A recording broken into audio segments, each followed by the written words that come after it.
What we have here is our most popular unit for campers and small off-gridders. This little guy is a 1000 watt unit. He works off 12 volts. And so we've got this connected up to today's little kit we're going to show you. And we've got it connected to two 150 amp hour batteries in parallel. So we've got 12 volts, 300 amp hours, which is going to be just over 3 kilowatt hours.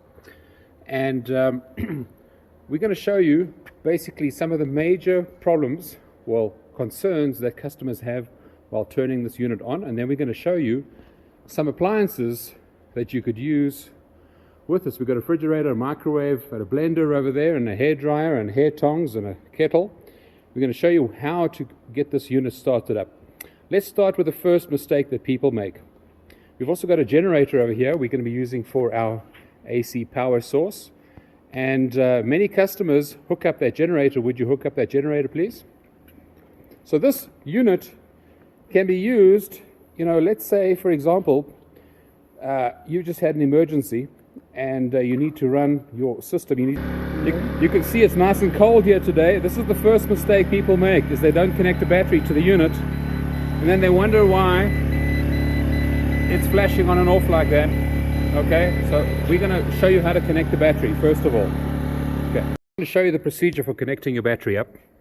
First, remove the screw. Then, using the pencil method, just any old pencil. This is just a good old-fashioned construction pencil. You can use any pencil. Just sharpen it on both ends. Get the graphite. Graphite is conductive. It's inside resistors. Just touch it onto the terminal. Touch your inverter terminal on top. You're done, basically, and then wire it straight in. Then that's just to avoid the spark. If you don't do that, it's not a huge deal, but it does. It's good practice. No need to over tighten. Okay, some guys tighten these screws up and strip them. No need to do that. Now for the first turn on.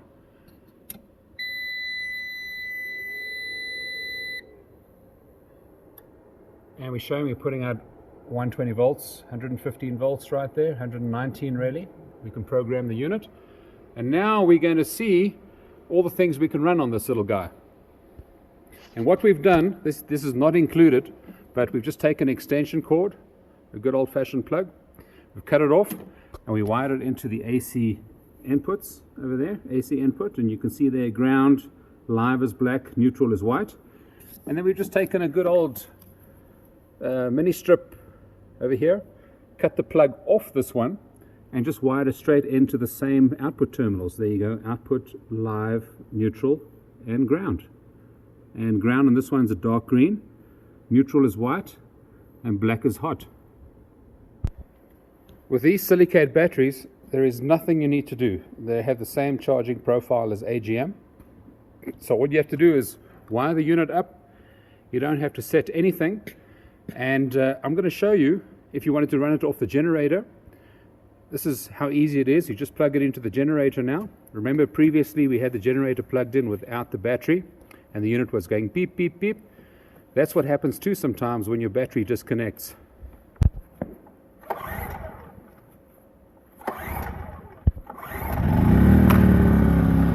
We'll see what happens over here. There we go. It shows that the AC power has come on, and then it's in bypass mode. So we could do that. These batteries are fully charged right now, but if they weren't, we could run that generator. Oh, there we go. It's charging the batteries up. And you could set how many amps you want to charge the batteries at, which is setting number. We just go through.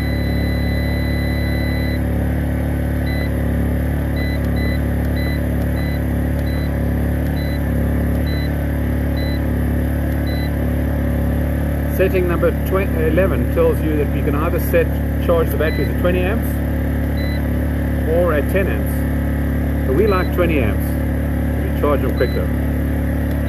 So imagine we just had to run the generator for a little while to charge the batteries up, and then we can run the whole night time off these batteries, or we can put solar panels in there. We don't need to, but we can. We can put solar panels in there, and we probably wouldn't need to run the generator. A maximum of 500 watts of solar panel and between 20 to 115 volts.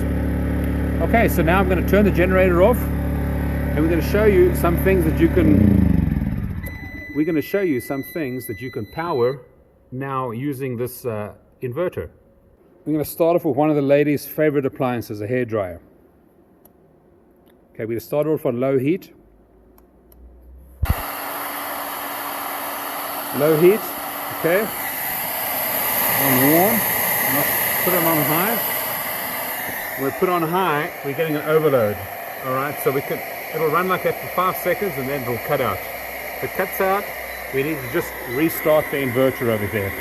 Let it turn off. So running a hairdryer on warm is not a problem. Hot is no good. Alright? The other appliance is a straight iron.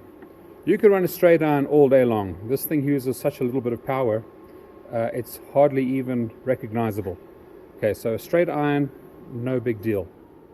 We can see it's using some power,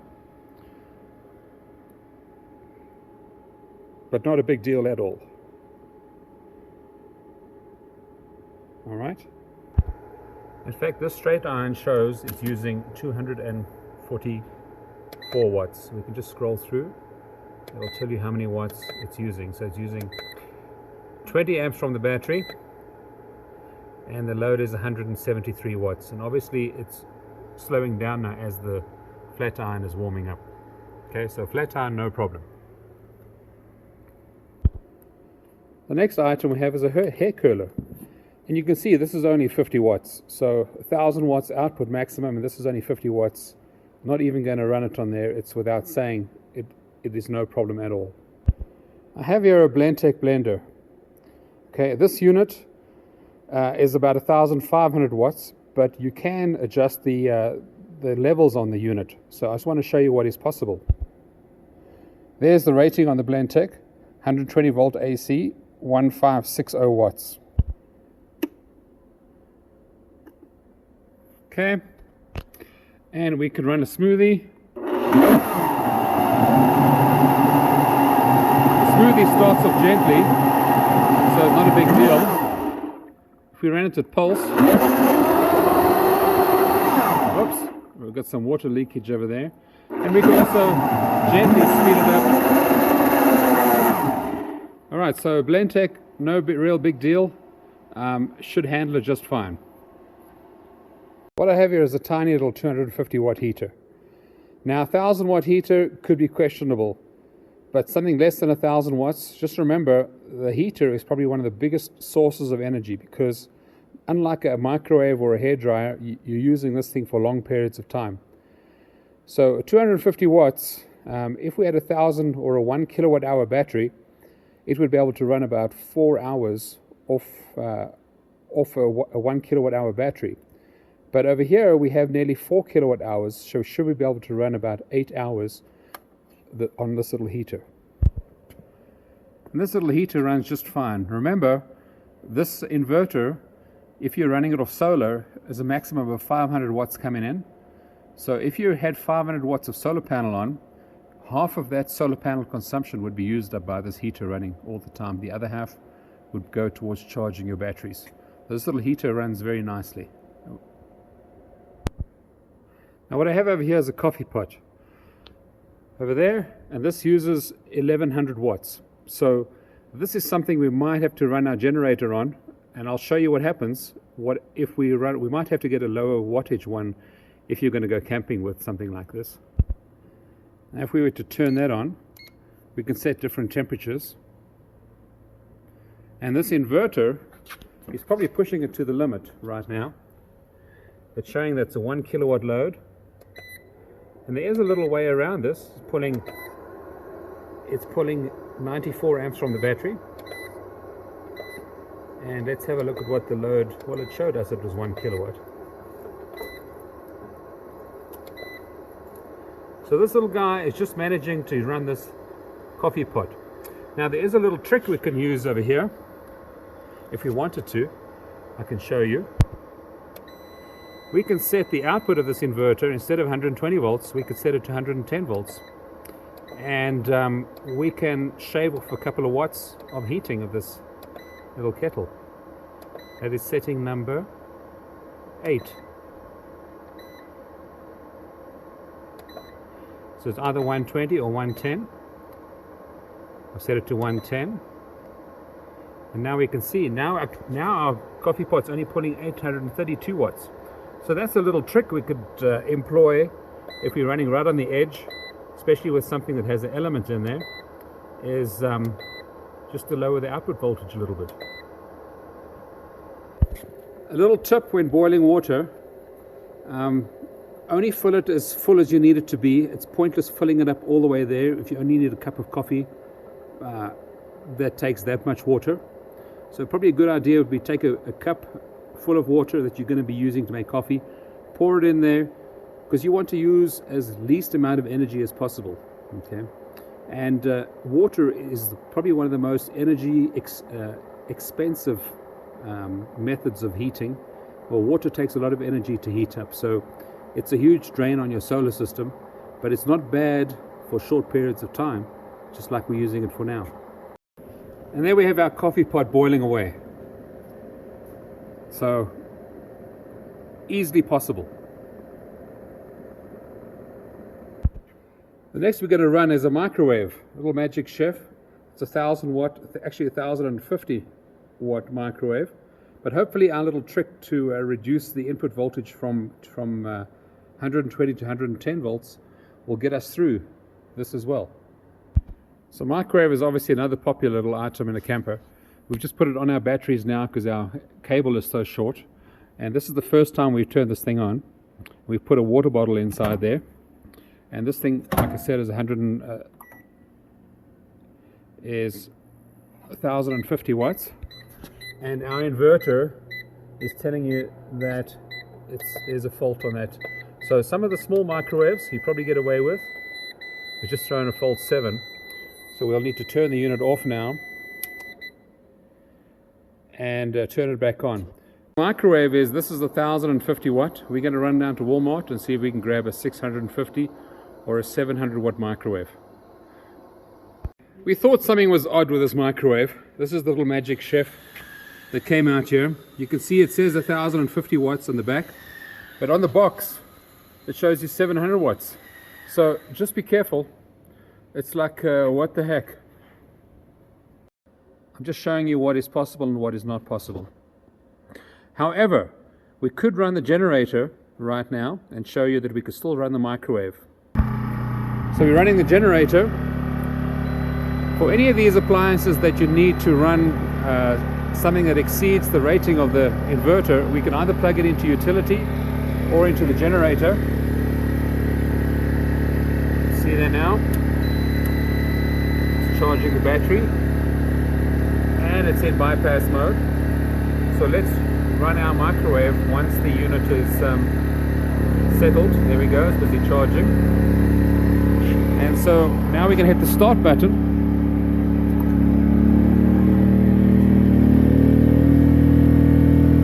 So now we're running the microwave just fine.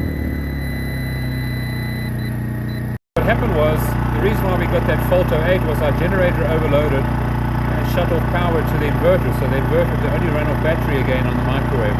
So we're just going to restart the generator, and what we've also done is lowered the charging amps, because it was trying to charge the battery at the same time as run the microwave. So then we just went to setting 11, is what I showed you. Hold down the enter button. And see, the battery type was set to AGM, and we changed it from 20 amps now to 10 amps and going to try it again. So we restarted our generator. It's running fine. AC is fine. It's doing bypass mode. Okay, so it's charging the battery at 10 amps. That's 120 watts. 10 times 12 volts is what it's pulling from the generator. 120 watts already. And let's run the microwave. Let's watch the inverter.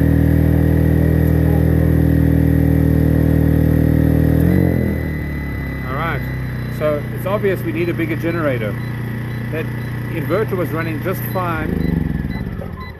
The inverter was running just fine while the generator was running, but the moment the generator choked, it was back to the battery. Alright, now we moved over to a bigger generator. That's an 1800 watt. The other one was a 1400 watt inverter. So 1800 max watts, 1400 running watts. And so what we find over here, it took a while for the AC symbol to come on because the generator wasn't stable yet. When the frequency becomes stable, then that light will be solid and then it will connect. Alright, so we're going to run our microwave now with the same thing. Test it.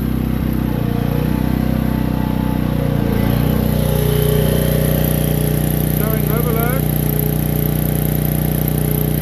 Let's see what happens.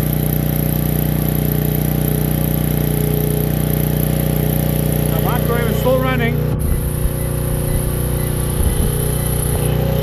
Even though it's flashing overload, because the generator is basically only powering the load. It's better to turn the generator off.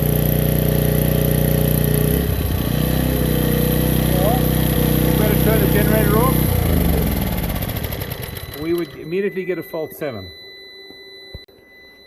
This inverter is capable of supplying 2000 watts peak for 5 seconds. That is why it runs the microwave by itself for just over 5 seconds and then it shuts off.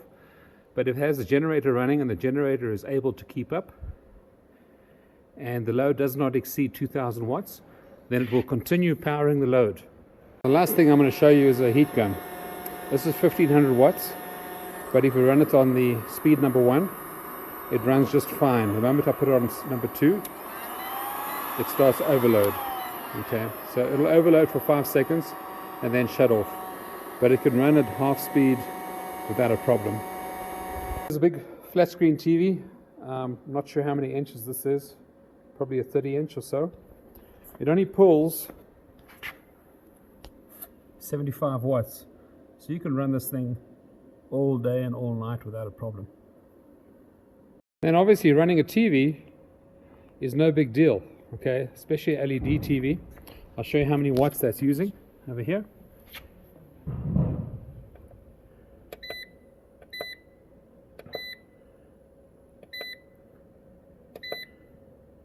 It's only 3% load.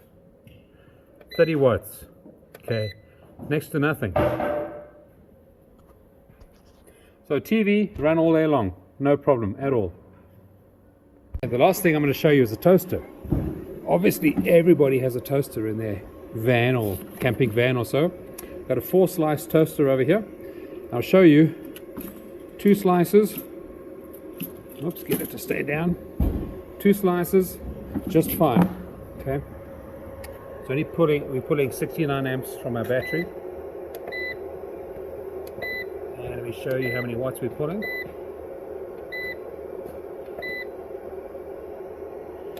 %, or 742 watts.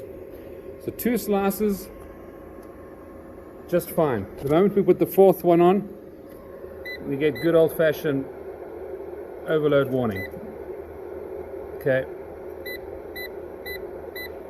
At 1.4 kilowatts, so you turn that off. 2 slices of toast at a time, no problem. What we have is a 100-watt solar panel module. We're going to connect up to our unit. We just got on a pallet with a pallet jack, just to show you. So polarity is very important. Okay, if you don't have a tester, then you need to just look carefully. If you look carefully on these panels, this one's marked negative. That one's got a tiny little thing marked embossed positive. All right, if you follow the positive cable down, it's usually the male that comes out of the panel. So that's going to connect to the female plug of our wiring. Okay, here's our female plug over here. That's going to connect to the male. So we just need to make sure that we got our polarity correct. Okay. And what I'm doing is here, these are MC4 plugs, and I've just got normal landscaping wire from Home Depot, 12 gauge wire. So you'll notice as well on this wire, it feels like a little ridge on the one side, and it's smooth on the other side, or there's writing on the one. So I'm going to take the one with the ridge, and I've marked that as my negative, sorry, my positive. So the one with the ridge is positive. So when I connect these up into my inverter, I know which one to put in positive and negative. What's important to note on the side of the inverter is all the specifications. Okay, no need to look at the manual for things like this. So it's maximum charging power of 500 watts. And then 12 volts obviously is the battery voltage. And the maximum open circuit voltage these panels can be is 102 volts. It's no use putting a 6-volt solar panel and trying to charge a 12-volt battery. We need at least 20 volts to 102 volts on this unit. Anything less than that or more than that, the unit is going to either get damaged or not see the solar panels connected. So this is the ecoworthy 100-watt solar panel. We don't sell these because they ship via FedEx ground, and you can buy these off Amazon or eBay. You can get 5 of these or 6 of these. You can see there the maximum voltage is 21.6 volts, which is perfect.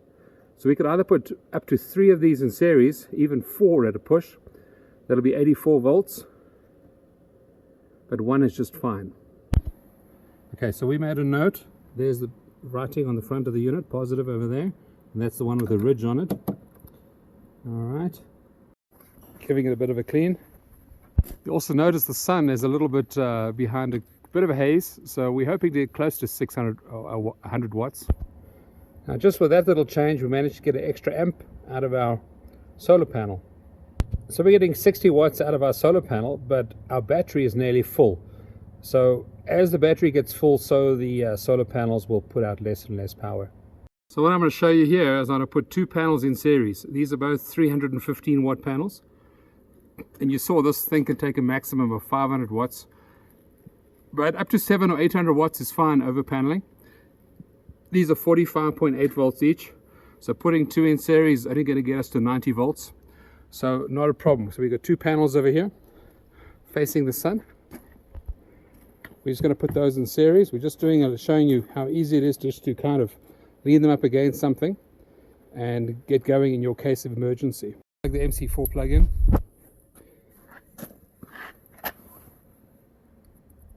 Alright, we already had this wired to our inverter previously with the previous panel. So let's have a look. Just come stand in the shade here, please. Give us some shade. Thank you. So we're going to see, give it a little while. It's going to show us. It's going to show our solar panel sign come alive, which is the first good step. And then we can just scroll through these little up and down buttons over here. It just shows you various things. So now we're getting 90 volts is what we kind of calculated. And the moment that solar panel starts connecting, we'll see that solar panel voltage come down because obviously it's drawing power from it. And if we keep going, we're pulling 19 amps now, which is 300 watts. Okay. Once again, this inverter is only going to take what it needs. So right now the battery is nearly full, so it's basically be throttling down the charging current. Another thing that throttles the charging current, come a bit closer if you can, right there, is setting number 2. Setting number 2 is the maximum charging amps. Alright, so 20 amps at 12 volts is about 300 watts or so. So we can change that to 60 amps. Okay. And we'll see now how our wattage has changed from our panels once that starts ramping it up.